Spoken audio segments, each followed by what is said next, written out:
If you're wondering what happened to part 2 of the game, I was recording and my voice didn't record, and I didn't realize till it was late.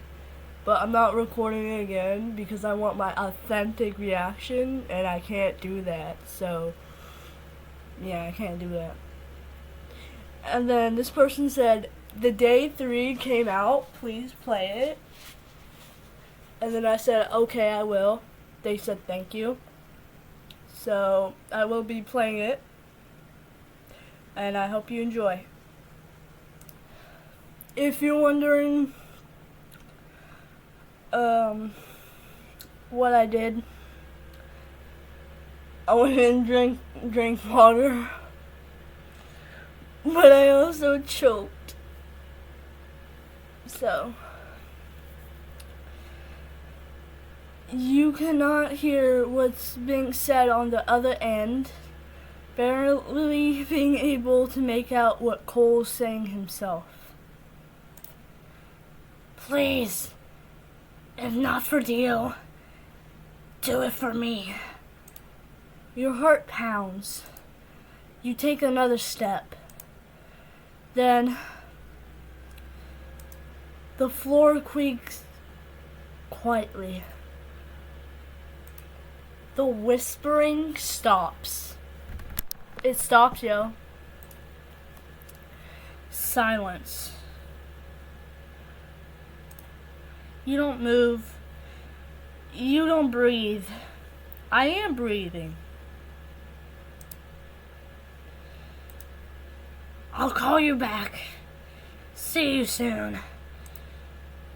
Oh, no. I'm gonna get caught.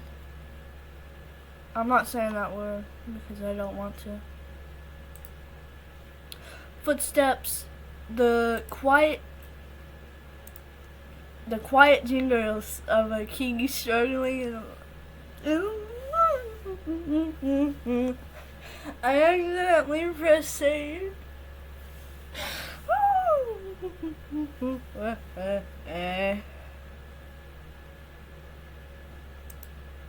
You dart back towards your room, slipping inside just as the hallway light flicks on.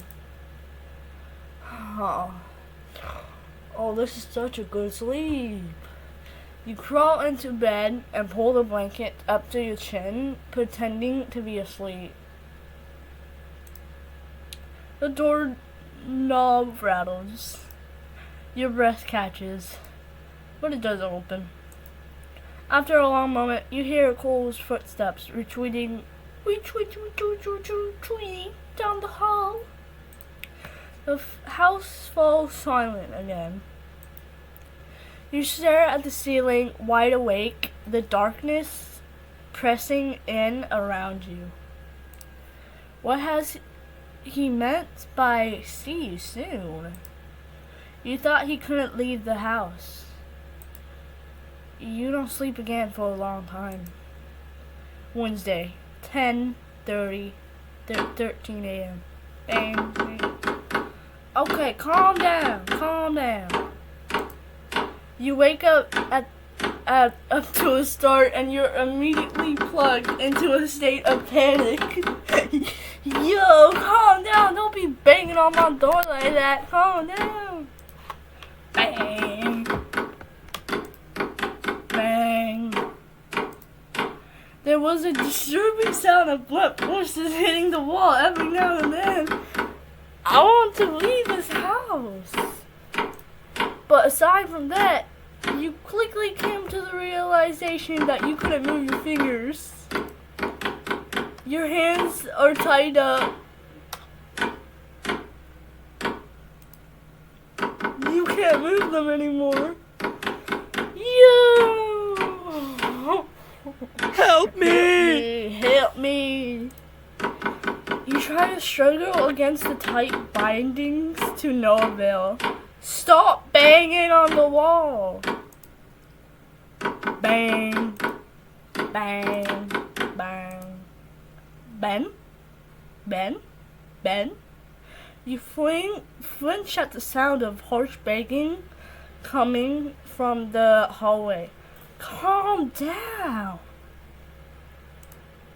You struggle to sit up.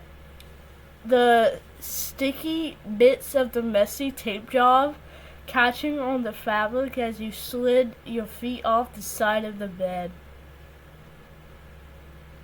Oh, he did a horrible job to tie me up. There was a brief pause in the banging as the shuffle of your feet on the floor of your bedroom before a rush of footsteps approached the door. You instinctively take a step backwards. You palm helplessly at the round doorknob, unable to use your dexterity to open the door. Oh no!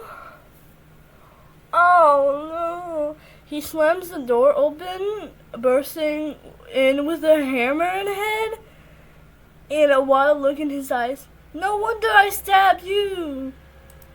Oh no, no, no, no, no, no, no.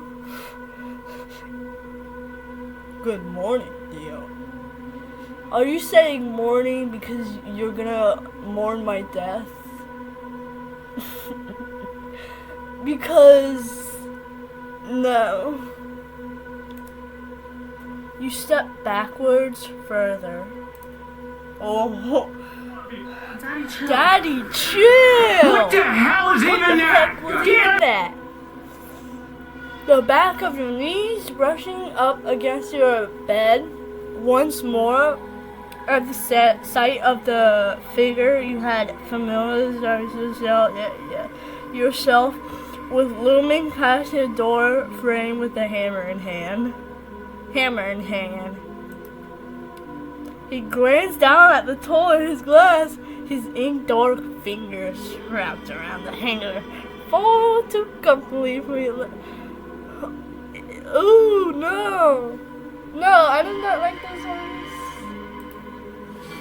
He smiled, slowly tucking the hammer behind his back, the instability in his eyes glinting unnervingly. I'm good. I think I'm good. Oh, those are so skinny jeans. Oh, those are very skinny. New? I was just about finished anyways, honey. Finished with what? With what? Oh, I mean, I was just about finished anyways, honey. He suddenly crowds you on the bed, leaning down with the hammer still behind his back. Let's calm down a minute. Come on, I'll help you downstairs.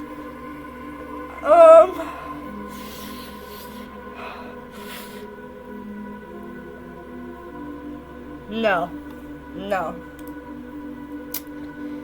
He was eager to take one of your bound hand in his, hastily leading you out the room and downstairs.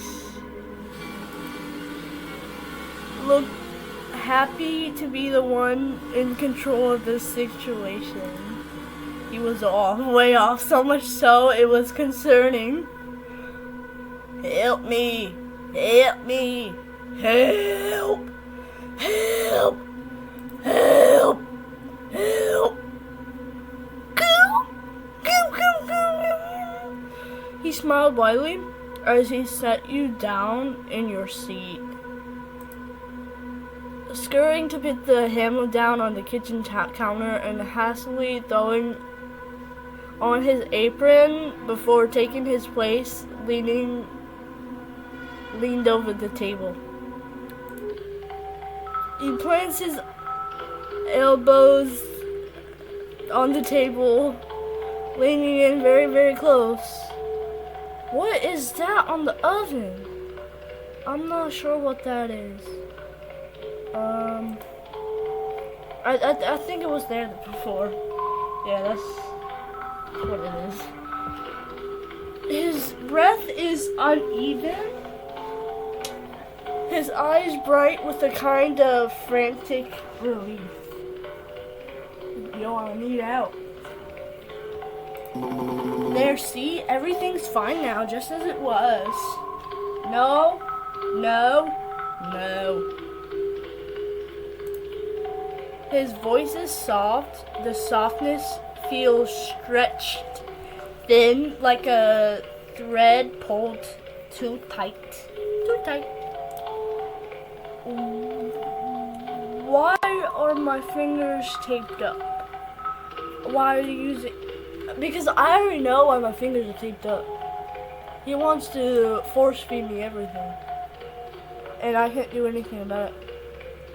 I can't hit him, I can't do anything. So I'm gonna ask, why were you using a hammer? What were you doing? Fixing things. Oh. With a hammer? He laughs. A short, wheezy sound that doesn't match his expression. Well, yes, that's typically what hammers do, sweetheart. After all, you sure did a number on the storeroom. Crap. You hadn't covered up your tracks, but a part of you hoped that Khol wouldn't get too suspicious. Don't be suspicious. Don't be suspicious. Don't be suspicious. Don't be suspicious. By the looks of his demeanor, he's less than impressed. Can you forgive me?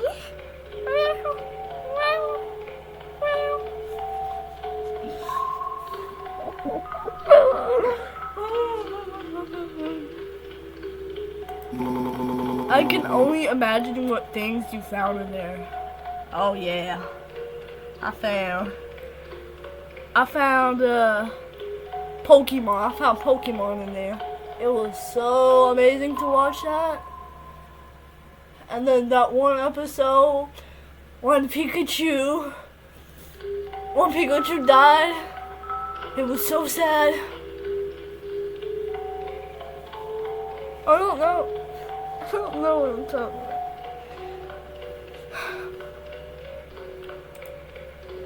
You're frozen.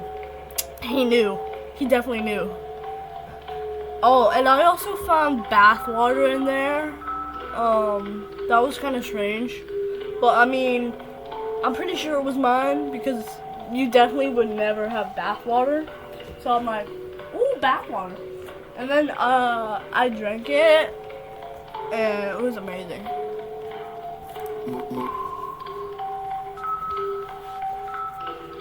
But I guess it's my own fault. I never told you that you couldn't go in there, I suppose. Yeah, it's your fault. Your stomach foot twists. Well, now you know. And it's okay. I forgive you.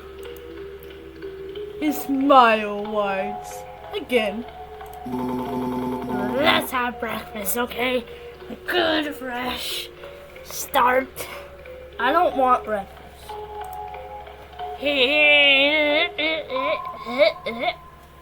He turns back to the counter, humming under his breath.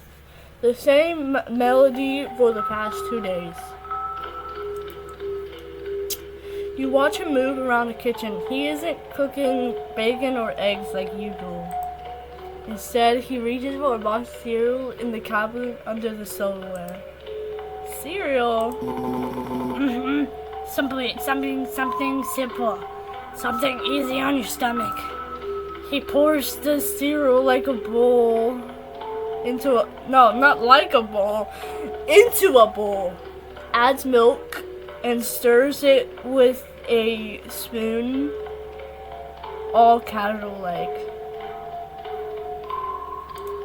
Then he brings the bowl to the table. He sets it down in front of you with a bright, expensive expensive smile. Khol, I can't eat this, my hands. He cuts you off with a soft laugh.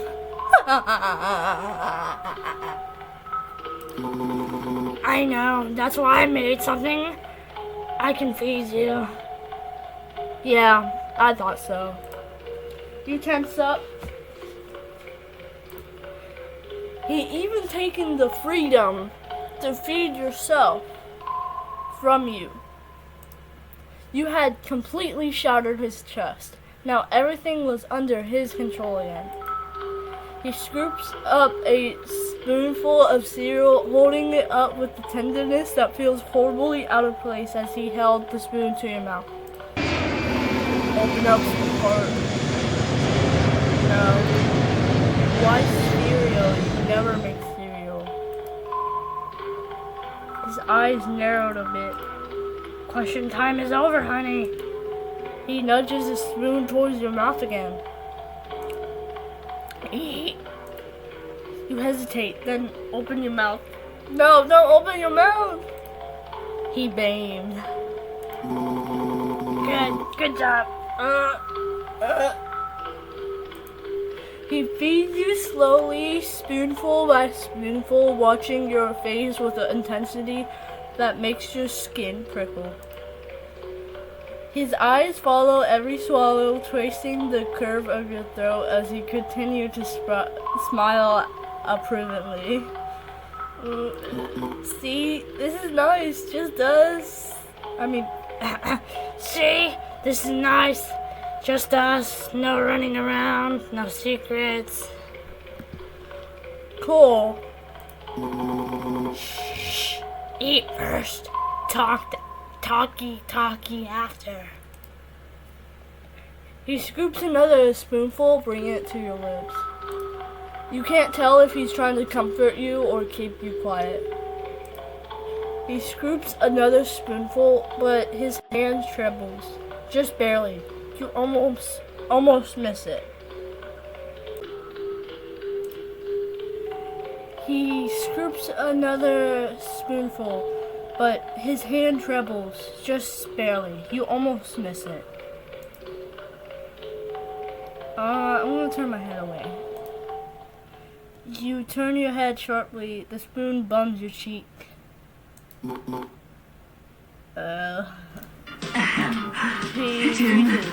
aren't you eating your Travis Scott Chungus Pod Champ Ulcer 100 Calorie Special Burger? Daddy's getting angry! He expels through his nose. This was a risk. I'm trying so hard to make this easy for you. He sets the bowl down with a soft click. But you make everything so difficult when you wake up like this. He grabs your jaw with your chin pressed to the thinner between his thumb and pointer finger as they both keep your head in place. His touch is no. I'm gonna say they said no. Is no longer as gentle as he had been the past few days. This was firm and patient. You think I'm doing this for me? No, but I don't want your cereal. This is for you, honey. You think I gain anything other than a reassured state of mind that the love of my life is well fed and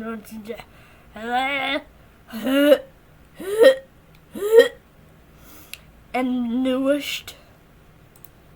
You try to open your mouth to speak, but his hand is still gripping your jaw, his eyes twitching. Their answer is no, my love. I get nothing. All I ever wanted from you is nothing. He lets go, eventually, after a tense moment of staring into your eyes, standing up to massage his temples as he cleared the table. You don't want to eat. You don't have to eat. Go on then. Not like you can do much harm with your hands like that anyway. It was a firm dismissal. He was losing his patience with you. Well, that's a you problem. You get up and go to the living room. The house had a weight to it, a heavy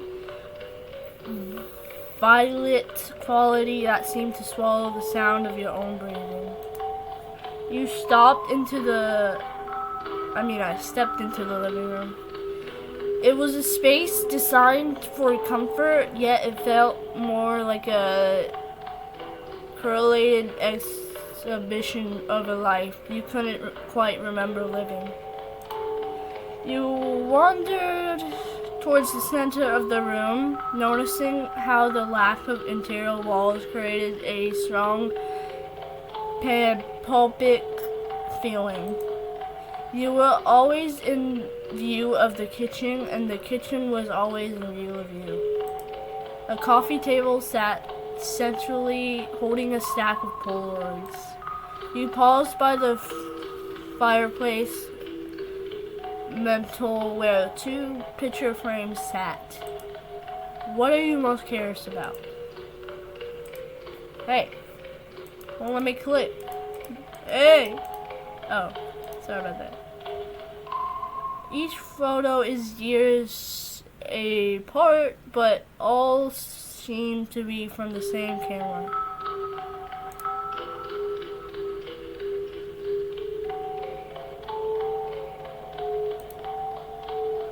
What is this?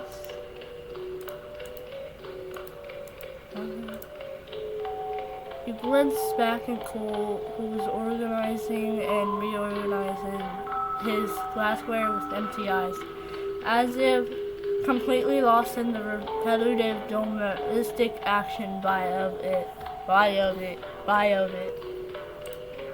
You drifted further into the hallway, past the living room and the stairs back up.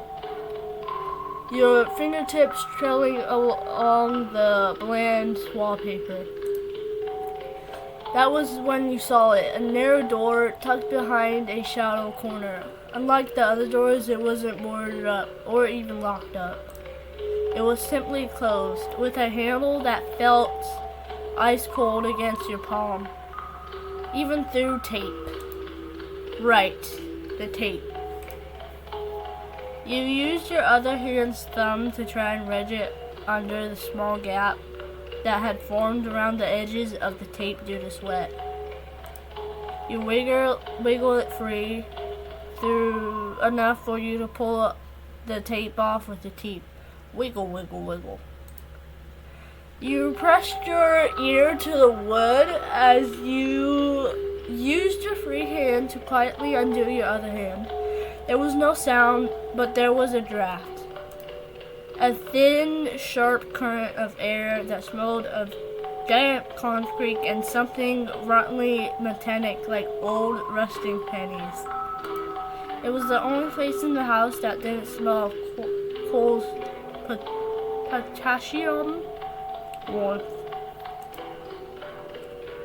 The door opened easily without noise.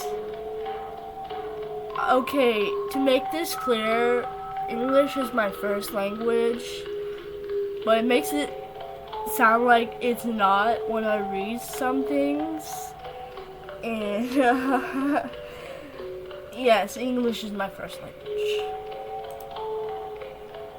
You flickered on the light switch next to the door, revealing a step seat of wooden stairs that plunged downward into a yawning void darkness. Your heart drumming a frantic rhythm against your ribs, you stepped onto the first stair, the wood creaking under your weight, with a sound that felt like a warning. You froze, glancing back over your shoulder where you could see Khol's form still stacking plates neatly on top of each other. As you descend carefully, the light from overhead shrank, leaving you enveloped into a gloom that felt almost liquid. The basement didn't just feel colder. It felt like the house above was merely a skin stretched over something much more sinister. As you reached the bottom step, the light switch you flipped upstairs proved to be the only light source.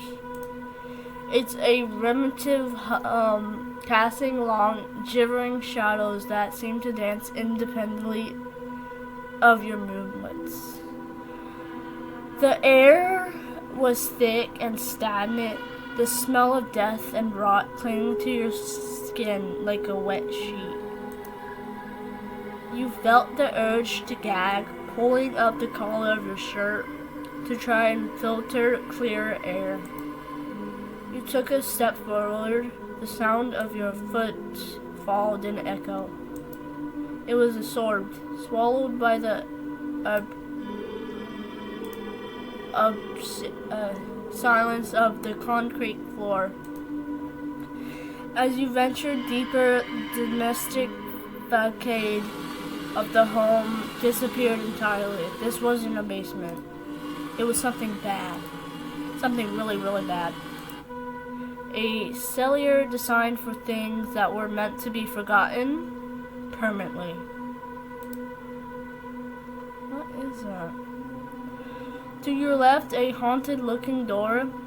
You paused, your breath hitching in your throat. Across from the door was a cabinet.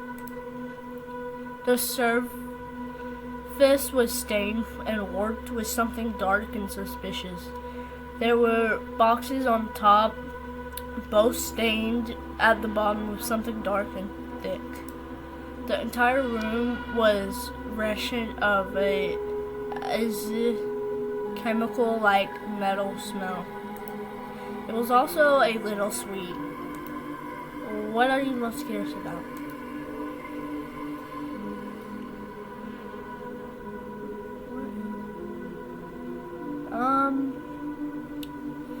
How about this? You reach out, your fingertips brushing against the cabinet's warped surface. The residue is attacking a dark colored rust that has seeped into the grain of the wood. At first, you mistake it for old varnish or perhaps a spilled bottle of syrup from years ago. But as you lean closer, the scent hits you like a physical blow. The sweetness isn't sugary, it's the cloying, heavy aroma of organic decay, a thick perfume of something that has been left to liquefy in the dark. It's the smell of a swallow house hidden beneath a floral curtain. Trembling as you pull the cabinet door, the hinges squeal as if secrets kept behind were crying out. Nested amongst a layer of gray dust and dead moths sits a small cardboard box. It's a shoebox. Inside the shoebox was papers and a box of matches. Okay. Let's see, what's this? How do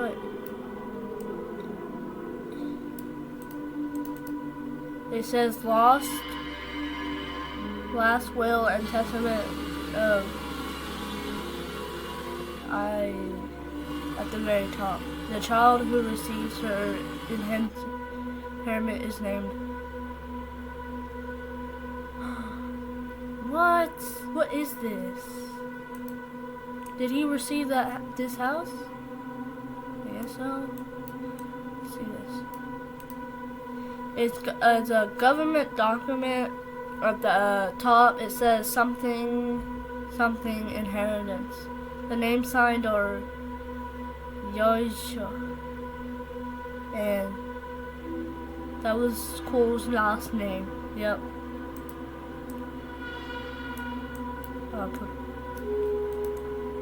Can I have this? Can I have this? Why not? Put it back. Right here. The silence in the basement suddenly feels predatory. You realize that while you've been digging through the wreckage of a forgotten life, the house above has gone silent. Ooh. Okay. The door groaned on its hinges, yielding to a room that felt less like a living space and more like a sterile afterthought. Inside, the room was thick, not with the oppressive rot that surrounded the cellar, but with the sharp, stinging bite of bleach and ammonia. It was a ruddy storage room. Everything here was stripped of the curated warmth Khol maintained upstairs. There was no hidden memories or thoughtful trinkets, only metal shelving and the oppressive scent of chemical cleaners that burned the back of your throat. There wasn't much to see. You stepped towards the boxes on top of the cabinet. It was the only thing left you haven't looked into yet. You reached for a smaller of the two boxes, your hand shaking. The cardboard is soft, saturated with something that didn't just spill but soaked in after time. As you lift it, the bottom of the box feels stiff and taxi.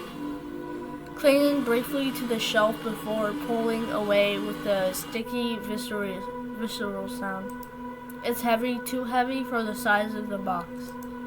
You hesitate, your stomach churning, but curiously, or some type of morbid compulsion wins. You give the box a tenderish shake. From inside comes a low, wet, sloshing sound. It sounds like a piece of raw steak hitting a butcher's block, or a large hunk of meat shifting in a pool of its own fluids. The smell that wafers from the gap in the tape is unbearable now. A concentrated scent of rot that makes your eyes water.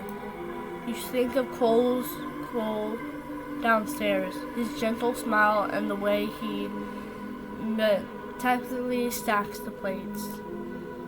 You think of the way he looked at you, with a love that felt almost like a weight.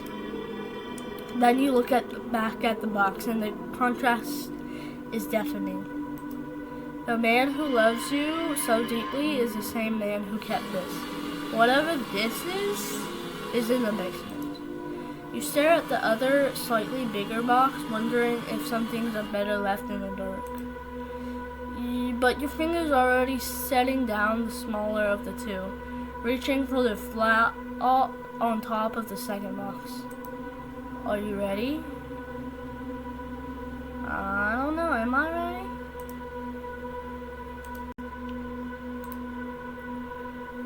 Yes, I am ready. The cardboard gives way with a dry crinkle as you uncover the opening. You don't find a keepsake or a forgotten heirloom. What is... Ugh. Instead, staring back at you from a bed of dry blood, pus, and gosh knows what, is the scorched, skinless remains of a human head. The features are a room of charcoal cartilage and exposed muscle. The scalp long since gone, leaving a jagged, blackened skull with odd tufts in the black hair. That's a nice drawing, though. It's a decapitated trophy of a life extinguished, preserved in a state of procedural rotting agony. The sense that erupts from the box is no longer a sense. It is a physical force, a thick, clogging missa of ancient death and chemical that coats the back of your throat. Your stomach revolts with a violent sudden intensity. You barely have time to turn around away before you are doubled over, throwing up until your ribs ache. The context of your stomach slashing on the cold concrete floor. I gotta get out of here. The sound of your own solid brain fills the room, but they feel too swallow, too thin. Your vision begins to swim. The edges of the bacon blurring into a dizzying whirl of gray and mahogany. The air feels like it has been turned to lead, crushing the oxygen out of your lungs as the reality of the object sinks in. This isn't just a breathe curiosity. Hold up. Curiosity, it is a testimony of something monstrous. Panic, cold, and electric surges through your veins. You stomach backwards, your heels catching on the uneven floor. The silence of the house above, which had felt peaceful only an hour ago, now feels like a predatory silence. A held breath. Can we just not? I'm not even fazed by this. You think of Khol's gentle touch, the softness of how he speaks, the cleanliness of how he cares. The contrast is a sickening whoosh flash. The man who loves you with all his being, who stacks plates and wears a pink apron daily, has been keeping a headless corpse in the dark. Who knows what else? Historia is too small of a word for the feeling that takes a hold of you. You want to scream, but the sound dies in your throat, replaced by a frantic animal need to get away from the box, the smell and the memory of the thing. You begin to scramble back to the stairs, your breath coming in jagged, erratic gaps until from the middle of all finding the way to your waist, one pulling you tight to his chest, the other clamped heavily over your eyes. What a mess you made in front of my mother, honey. Oh, he killed his mother? Yeah, okay. First impressions are everything, you know. The shock of his touch was like an electric jolt, and your instinct screamed for distance. With a sound of panic, you twisted violently in his grift, shoving your elbows into his chest and kicking out with everything you had. You managed to break one arm free, your hand clawing at the air, desperate to find any exit from this nightmare of concrete and rot. Khol didn't flinch. Instead, his expression shifted from a tendril smile to something clinical, almost bored. Suddenly, the strange, flocking locks of his hair surged forward like snakes. My ears! Before you could scream, they latched around your wrists and ankles, pinning you flat against the cold, damp floor. The grip was absolute, an incapable line that crushed the air between your lungs. His hands gently covered your eyes once more. As you struggled, a painful, squirming sensation lanced through your head. A sharp searing pressure began to build behind your eyes, a localized explosion of white noise that drowned out the sound of your own frantic heartbeat. It felt as though a needle was being driven slowly into the center of your brain. triggering a blinding migraine that blurred the world into a smear of gray and shadow. Your muscles went slack, the fight draining out of you as the overwhelming pain transitioned into a heavy, numbing lethargy. Khol leaned down, his face hovering just inches from yours, his voice now a low, mechanic hum that vibrated through your skull. "You were always too curious for your own good, my love," he whispered, his voice devoid of the warmth they had held upstairs. "But seeing you here, it reminds me of them. The way they used to look at me with the same misplaced curiosity, the same judgment. They never loved me. They deserved every damn second of what happened. They were in the way of the life I wanted to build. Our life together." What? Were they trying to stop you from this? I think so. "When you wake and pretend this little, never happened. And I can pretend you truly love me. I will never love you. And everything I am." Wednesday. Question mark. The taste of something incredibly bitter was the first thing you felt, clinging to the roof of your mouth. You tried to blink, but your eyelids felt as though they had been glued shut. Remnants of a bad dream lingered between your eyes. Yo, calm down. Oh. When the wall finally flickered into view, it was the canopy of your bedroom and a man. He was familiar. Who was he again? You tried to sit up, and the room formed a slow, sickening tilt. The walls sliding sideways as a wave of nostalgia surged from your gut to your throat. It wasn't a natural sickness, it was a chemical heaviness, a sluggish, synthetic fog that turned your blood into lead and your thoughts into blurred watercolors. "Easy, my love, just a little more sleep." A man's voice murmured, sounding as if it were coming from the bottom of the deep well.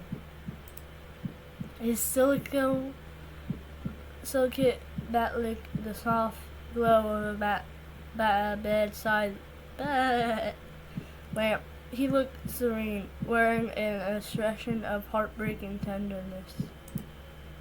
He leaned over you, pressing a damp, cool cloth to your forehead with a tentative touch.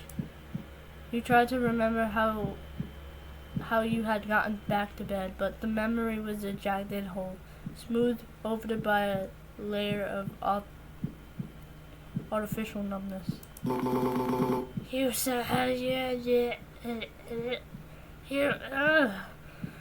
had such a scary episode." Khol whispered, his eyes searching yours for a flicker of the deorientation he has carefully convicted. Khol, that's right. His name was Khol. "You should have told me you weren't feeling well. You must have been exhausted."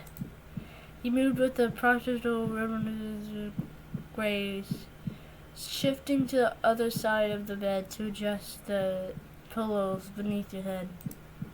On the nightstand sat a small tray, a bowl of red liquid, and a thing of something clear. What was it called again? Khol has been very busy ensuring the gaps in your memory remain wide and unbearable. "Are you hungry, dear?" The red liquid in the bowl shivered, catching the light of the bedside lamp. Is that blood? You stared at it, your mind trying to latch into a single coherent thought, but your brain stuffed out every spark of recognition before it could ignite. Your tongue felt heavy, coated in the same bitter prison dew. I don't know. You managed to whisper, The words sounding like they belong to someone else, distant and hollow. Cole's expression softened into a almost painful level of devotion.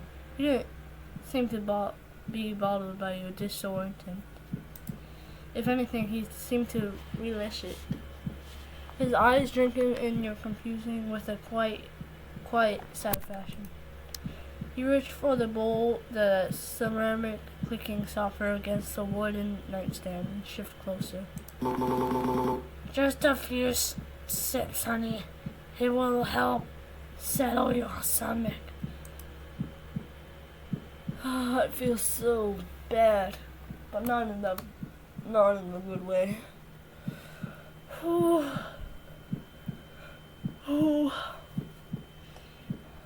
I'm going back to sleep because He murmured, his voice a mechanic hum that seemed to vibrate in the marrow of your bones. He dipped a small silver spoon into the Christmas liquid and brought it to your lips. The movement was so gentle that you instinctively opened your mouth to accept the spoon. No. Tomato, that's what it was. No, it was not the tomato. Cole beamed. Very good. He cooed softly. He continued to feed you dinner that way. no, I don't want it. He stayed with you until you fell back asleep. Wednesday. Question mark. The silence of the house usually felt like a blanket, but tonight it felt like a veil. You woke up gritly scraping that echoed up to the floorboards. You lay still for a long time, staring at the ceiling, listening to the cadence of the noise. Scrape, swirl, crush. Scrape, swirl. It wasn't until you hear a soft knocking at the front door did you finally snap to alertness. A cold, curious, sharper than you feel nudged you out of bed. You crept out your bedroom door, your feet finding the cold spots on the hardwood to avoid the creaks. Creaky.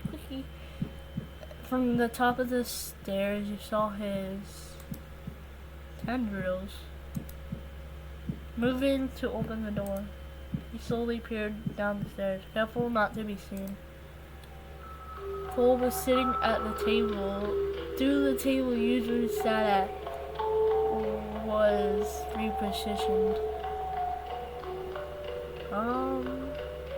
I see those doors.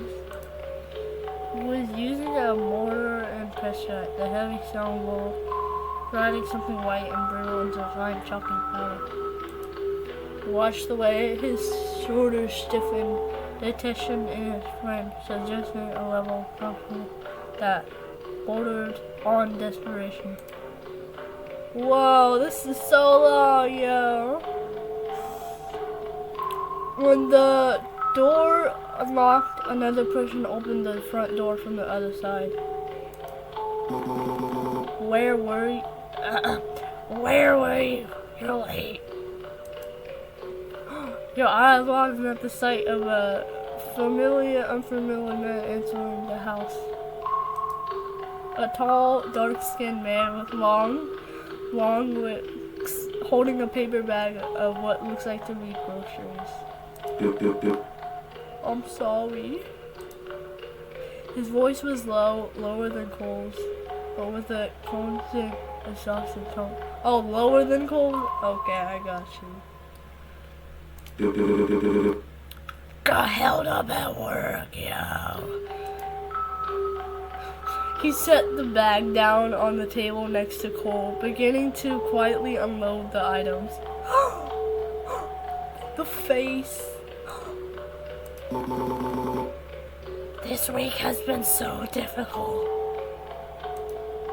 Cole muttered, going back to quietly crushing the pills. Theo is upset with me. I keep messing up. The man moves around the kitchen with as much precision as Cole does. tucking the loaf of bread in a cabinet, placing a fresh cartoon of eggs in the refrigerator. Khol continues to catch up in detail of the events of the past few days, expressing his feelings and thoughts on things he had kept secret in front of you. What really caught your eye was the newly filled bottle of pills he slowly pulled out at the end. The same ones Khol was crushing. What did these pills do? Was Khol feeding you them? Yeah. Yeah, he was. Your shirt is ripping there. Yeah, your shirt is ripping there. I just think that everything is going to end really soon. I just think that everything is going to end really soon. Just one fart, and they see me. Just one fart, they see me.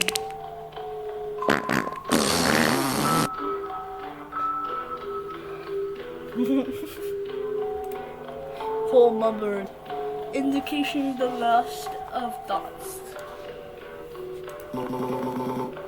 Doesn't this feel like a rising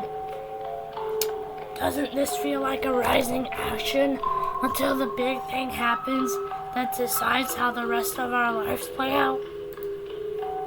The other man just nods his head. It was clear he wasn't a talkative guy. What you haven't seen coming was the small white handkerchief he pulled out of his closet, along with a small bottle of something clear. He poured some out into the cloth, slowly walking behind Khol's line of sight as he continued to murmur quietly to himself. I'm sure you're right, he hummed before pressing the cloth to Khol's mouth and nose. He squealed with surprise, shrugging for just a moment before immediately slumping forward. These floating strands of hair slowly began to root and fall, though some stayed connected to the ceiling. Phew. The other man sighed quietly, tossing the cloth into the sink and looking at his passed out friend. What really shocked you when he began speaking again? I didn't mean for you to see that. I was planning on waking you up myself, but I guess this is fine too. He turned around to look directly at where you were sitting on the stairs. Come on, let's talk. Yeah, that's just. Yeah. Your heart hammered against your ribs. For a long moment you didn't move. You gripped tightly on the banister as you stared at the man who just completely knocked out the guy keeping you in his house. The shock of seeing Khol, usually so poised it, slumping over the table like a broken doll, was jarring. Yeah, I'm gonna escape. Bye, y'all. Bye. But it was the man's gaze that anchored you. His eyes weren't harsh like Khol's, but tired, weighed with a awareness that felt relatable. Slowly you descended the stairs. As you entered the kitchen, the sharp chemical scent of the chloroform still lingered in the air. You stopped a few feet away from him, his eyes darting you from the unconscious form of Khol to the man who just played the role of the inflator. Okay. I'm sick, he said, his voice a calm rumble that didn't match his actions. He didn't move towards you. He didn't look like he really wanted to. Khol's old friend. He gestured vaguely towards the passed out figure of Khol. Sorry about the sorry about the dramatics. He doesn't like hearing things he doesn't want to. And he's real somber. I'm just gonna give him a normal voice because I really could care less. You looked at the knocked over motor and tested the white powder still clinging to the stone, and then back to the pill bottle. We need the blue meth. We need the blue meth. We need it now. We need it now. The realization that your daily recovery was probably a correlation chemical has hit you like and ibs. You turned back to Siki, who was already nodding slowly. He knew that you had to put the pieces together. I'm not actually sick, am I? He slowly shook his head no. He's feeding me pills to have me forget things, didn't he? He slowly nods again, his lips pressing the tight line. He glanced at Khol, his expression softening into something like pity as he rubbed the back of his neck. He thinks he's saving you in his own twisted way, but the truth is, he's just terrified of you running away from him when you remember everything he's not done. Which you absolutely should. He's as redeemable as redeemable gets. That's why I'm here, Dio. He blinked. Huh? I'm getting you out of here. But we can't do it now. There's some things I have to do. You whip around at Khol, still pretty much cautious at his kitchen table, and back to Siki with a dumbfounded look. Why not now? It's a long story.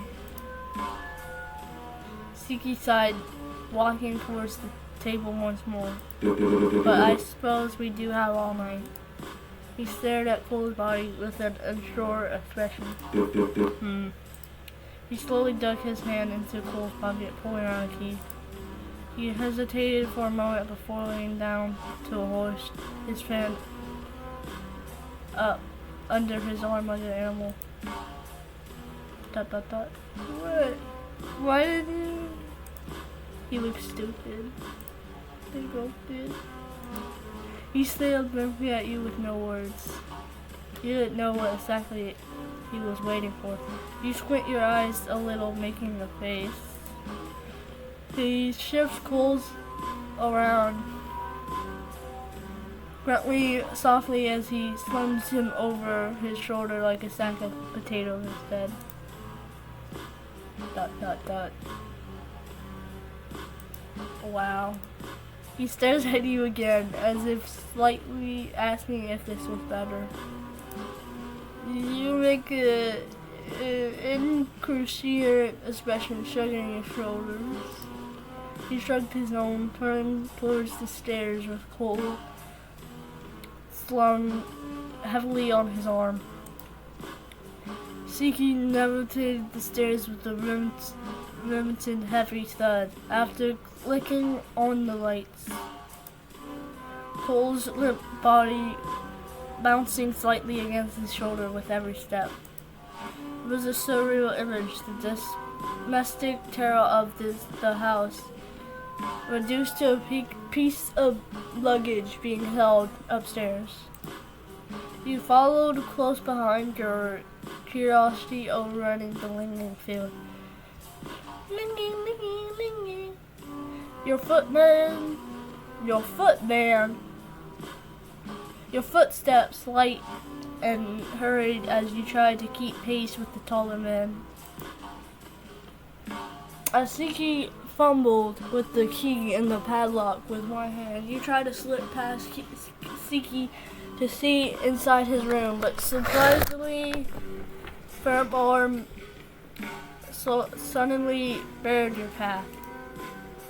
It wasn't a shove, just a firm, steady boundary that halted your momentum.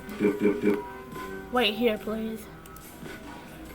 Siki's voice was very vibration.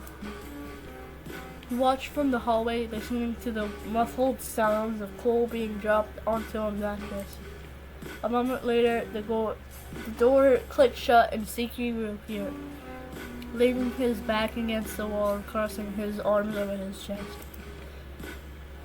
The dim hallway light cast deep shadows across his face, making him look like someone who has spent far too many nights dealing with things that shouldn't exist. Alright, Siki said, his gaze scanning your face. You got 1,000 questions. I can see them spinning in your head. Start with the big one. Where is Phoebe? Khol mentioned Phoebe. You asked, your voice trembling. The photo Khol said we were all friends once. Where is she? If you're here to get me out, is she already gone? Siki's gaze dropped to the floor. The exhaustion in his eyes looked like grief. He didn't answer immediately, the silence stretching until the distant sound of the refrigerator downstairs sounded like a scream. Phoebe was the first to realize that Kiko's devotion was actually a hunger. She's dead, was all he said. Why are you in my house? Khol let out a dry humming sound that might have been a laugh if it wasn't so devoid of human. Technically, this isn't your house. He corrected softly. It's just the place where Khol decided you'll be the safest.